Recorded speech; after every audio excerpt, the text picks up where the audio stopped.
스레드를 시작하고 싶은데 어떤 주제로 해야 할지 모르거나 주제를 생각하는 게 머리 많이 아프시죠? 저도 그랬습니다. SNS 계정을 만들 때 어떤 주제로 키울까 한 번쯤 다들 생각해 보셨을 텐데요. 이번 영상에서는 주제를 쉽게 정하는 방법을 알려드리겠습니다. 안녕하세요, AI 정석의 제이든입니다. 요즘 스레드 참 핫하죠? 글 몇 개만 올려도 조회수가 몇 천 회부터 10만 회가 넘게 나오는 걸 볼 수 있는데요. 이런 콘텐츠가 단 텍스트 몇 줄로도 이뤄낸 성과들입니다. 오늘은 GPT를 활용해서 스레드 주제를 빠르고 효율적으로 기획하는 방법을 알려드리겠습니다. 시간을 절약하고 싶다면 꼭 끝까지 시청해주세요. 처음 SNS 계정을 만들 때 어떤 주제로 할지 고민 많으시죠? 주제를 정하는 것도 머리 아픈 일인데 GPT를 이용하면 큰 도움이 됩니다. 명령 하나면 순식간에 여러 가지 주제가 나오기 때문인데요. 이제 GPT를 한번 켜보도록 하겠습니다. 저는 유료 요금제를 사용하고 있는데 결제 안 하신 분들을 위해서 무료 요금제로 주제 기획을 해보겠습니다. 우선 처음에는 하고 싶은 주제조차 떠오르지 않는 경우이기 때문에 일단 스레드 주제를 추천해달라고 얘기를 해봅니다. 스레드 주제를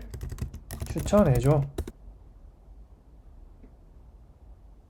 일단 답변을 봤을 때 그렇게 만족스러운 답변은 아닙니다. GPT에게 명령을 할 때는 명확한 지시사항을 주는 것이 중요합니다. 예를 들어 스레드 주제를 추천해달라고 하면 스레드 주제 추천해줘 보다는 스레드를 시작하려고 하는데 주제 선택을 어떻게 해야 할지 모르겠어. 사람들이 관심 있어 할 만한 카테고리 20개만 추천해줘. 즉 포괄적인 명령보다는 구체적인 요청을 해야 좋은 결과를 얻을 수 있습니다. 다시 한번 명령을 해보겠습니다. 자, 카테고리 20개를 받았는데요. 여기서 어떤 카테고리로 할지 일단 분야를 먼저 정하는 것이 중요합니다. 저는 여행 및 관광지로 한번 해볼게요. 여행 및 관광지로 할게. 이 카테고리 안에서 주제들을 추천해줘.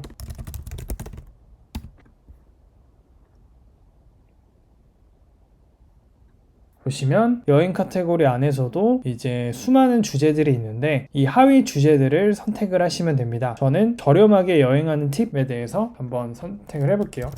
여행 비용 절약법 대한 스레드 글이 좋겠다. 여기서 하위 주제 5개만 추천해줘 라고 해볼게요. 그러면 여행비용 절약법 안에서 여행비용 절약법과 관련된 주제들 중에서 콘텐츠로 쓰일 만한 좀 정보성 주제들을 추천해주는 걸 볼 수 있습니다. 뭐 항공권 예약 팁, 뭐 숙소 전략, 숙소를 선택하는 전략이나 교통비를 절약하는 방법, 뭐 식비 절약 방법, 그리고 무료나 저렴한 관광지에 대해서 명소를 소개하는 콘텐츠들을 볼 수가 있는데요. 저는 여기서 항공권 예약 팁이 굉장히 도움이 될 만한 콘텐츠인 것 같아서 이 주제로 한번 선택을 해보겠습니다. 이제 항공권 예약 팁의 주제를 선택을 할 건데 여기 안에서도 하고 들어가는 거죠. 하위 주제를 적어달라고 얘기를 하는 겁니다. 항공권 예약 팁과 관련된 또 여러 가지 콘텐츠들이 있기 때문에 이것 또한 GPT한테 물어서 대답을 받아내면 됩니다. 항공권 예약 팁에 대해서 스레드 글을 작성하려고 해. 관련 주제들을 추천해줘. 항공권 예약 팁과 관련된 여행 콘텐츠 아이디어가 지금 있는 것을 확인할 수 있습니다. 이제 주제들이 정해졌으니까 이 주제들을 기반으로 온라인에서 조사를 한 다음에 스레드 형식에 맞게 몇 줄로 요약해서 적어주시면 됩니다. 저는 이제 간단하게 주제들을 추천해달라고 질문을 했었는데 명령하는 여러분이 특정한 정보를 담아서 전달을 하게 되면은 그 해당 정보를 고려해서 답변을 내놓습니다. 이게 좀 어렵게 느껴지실 수 있는데 쉽게 설명드리면 GPT한테 여러분들이 원하는 것이나 스레드를 통해 얻고 싶은 것들을 알려준다고 생각하시면 됩니다. 예를 들어 나는 직장 다니면서 부업으로 콘텐츠 마케팅을 배우고 있어. 스레드 채널 하나 제대로 키워보고 싶어서 시작하려고 하는데 20, 30대들이 관심 있어 할 만한 주제로 만들고 싶어. 어떤 식으로 스레드 주제를 만드는 게 좋을까? 5가지만 추천해줘. 처럼 구체적으로 말하는 것이죠. 여기에 들어간 핵심은 총 2가지입니다. 첫 번째는 목표고 두 번째는 타겟층이죠. 내가 이걸 왜 하고 싶은지 그리고 어떤 사람을 대상으로 하고 싶은지를 GPT에게 명확하게 전달하면 훨씬 더 정확한 답변을 받을 수 있습니다. 자, 한번 다시 해보겠습니다.